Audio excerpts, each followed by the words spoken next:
tout ce que Amron, ça a été dit sur plusieurs plateformes. C'est un fils d'un officier de gendarmerie à la retraite. Son père a dirigé brièvement la gendarmerie. Son père était un colonel. Son père est de Pia et sa mère, je pense qu'elle est Palanga de Lama. Ça, c'est pour... c'est important, vous allez comprendre pourquoi je dis ça tout à l'heure. Alors, lorsque Amron est arrivé au summum de sa dénonciation, lorsque Amron est arrivé dans le summum de sa dénonciation de Fort Gnassingbé, il y a eu plusieurs réunions. Il y a eu plusieurs réunions pour voir comment est-ce que, par quelle méthode il faudra le neutraliser. Et la réunion principale qu'il y a eu, et dont je vais vous faire écho aujourd'hui, et qui a abouti à l'arrestation de Amron, c'est la réunion des ressortissants de Pia accueillis à Lomé. C'est comme ça que l'association s'appelle. Association des ressortissants de Pia accueillis à Lomé. Vous savez que je sais pas si c'est dans le canton de Pia ou bien, à Pia il y a plusieurs villages. Donc il y a les Pia accueillis, Pia, bon, ceux qui connaissent peuvent me dire.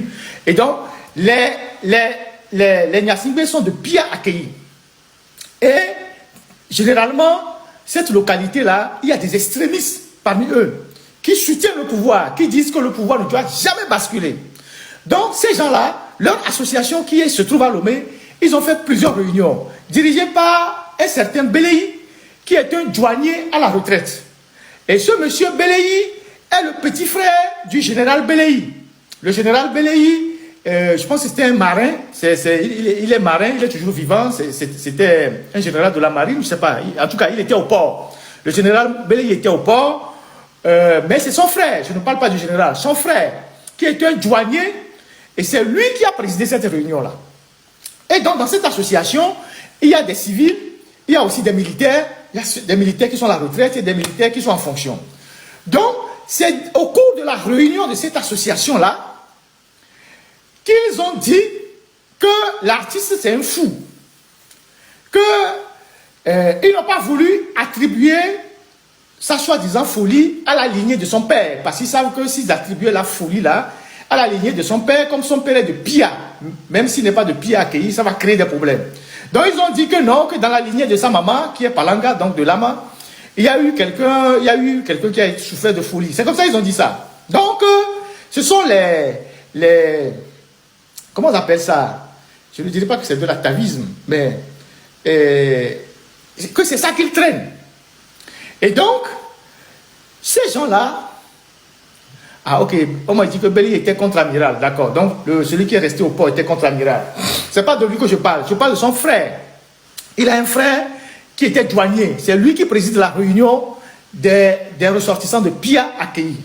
Donc, ce sont ces gens-là, après plusieurs réunions, qui ont décidé d'aller faire arrêter Amron. Ce n'est pas un procureur qui a émis un mandat d'arrêt. Ce n'est pas un procureur qui a émis une convocation, qui a dit d'aller chercher.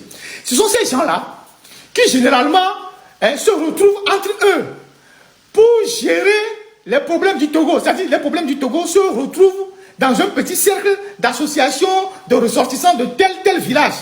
Et c'est eux qui influent sur la République. Donc c'est dans ce petit cercle-là qu'ils ont décidé d'aller arrêter Amron. Et comme parmi eux, il y a des douaniers à la retraite, des anciens officiers, c'est eux qui ont mis la gendarmerie en mouvement. Ils n'ont pas voulu aller arrêter Amron le jour, parce que c'était le jour où tout le quartier allait regarder ceux qui sont arrivés, ils vont voir les gens, et tout. Donc ils ont décidé d'aller le chercher la nuit, à des heures, en dehors des heures d'interpellation. Donc il n'y avait aucun document de procureur. Donc des individus au Togo, parce qu'ils sont ressortissants d'un canton ou d'un village, d'où vient le président, peuvent décider de mettre la gendarmerie en mouvement pour aller arrêter un citoyen. Donc c'est eux qui ont décidé d'aller arrêter Amron. Quand Amron a été arrêté et qu'on l'a ramené à la gendarmerie la nuit là, ils l'ont bien bousculé, tabassé. Et ils l'ont tabassé au scric. Et ils ont rasé la tête, la barbe et tout ça. Ils l'ont bien tabassé. Et donc, comme ils l'ont tabassé, le lendemain, il y a d'autres officiers qui ont appris comment le scénario a été fait et qui sont arrivés à la gendarmerie. Le père de Amoron aussi était arrivé là-bas pour demander au directeur de la gendarmerie comment se fait-il qu'il a pu autoriser ce kidnapping là et pourquoi ils ont tabassé le garçon. Et entre ces officiers dont je ne vais pas donner les noms tout à l'heure et le directeur de la gendarmerie et d'autres officiers qui étaient sur place, il a failli y avoir des altercations. Les gens ont failli se tenir les cols dans cette affaire-là. Ça a été très chaud entre eux. Et le père d'Amron, dont les gens disent qu'il n'a pas souvent la parole facile, ce n'est pas quelqu'un qui parle, ce jour-là, il semble qu'il était hors de lui-même. Et ces officiers sont arrivés, certains se réclamant aussi du côté de la maman, tout ça. Ça a failli dégénérer ce jour-là, le lendemain de l'arrestation. Et donc, le directeur de la gendarmerie a été interpellé par les autres officiers qui sont arrivés. Et le ton est monté. Et le directeur de la gendarmerie a demandé à Amron, lui il était tout petit, qu'on le connaissait, pourquoi il se permet de manquer de respect au chef de l'État, machin, tout ça. Et qu'il est mal éduqué. Les autres lui ont dit, mais toi tu es du même canton, je ne sais pas quoi avec ça, mais s'il est mal éduqué, c'est que c'est vous qui l'avez mal éduqué, tout ça. Donc le ton est monté entre eux. Et entre eux, officiers, ça a failli dégénérer. Vous voyez là où cette affaire est en train de conduire. Donc, ils l'ont amené à Zébé après, pour cette histoire que vous connaissez, de folie, de tout ça là, sur laquelle ils sont jusqu'à ce jour.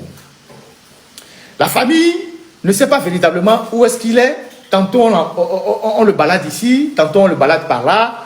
On ne sait pas ce qu'ils sont en train de rechercher. Pendant ce temps, on est en train de fouiller son téléphone pour voir avec qui il était en contact, s'il était en contact avec X, avec qui il discutait, pour voir si on va remonter des pistes, si on peut arrêter des gens à Lomé. Parce que comme il parlait beaucoup de Nyakadé, tout ça, on cherche des poux sur la tête rasée. Ensuite, ces gens-là, ils ont ils mobilisent des chefs dans la localité de Kara pour faire pression sur la famille.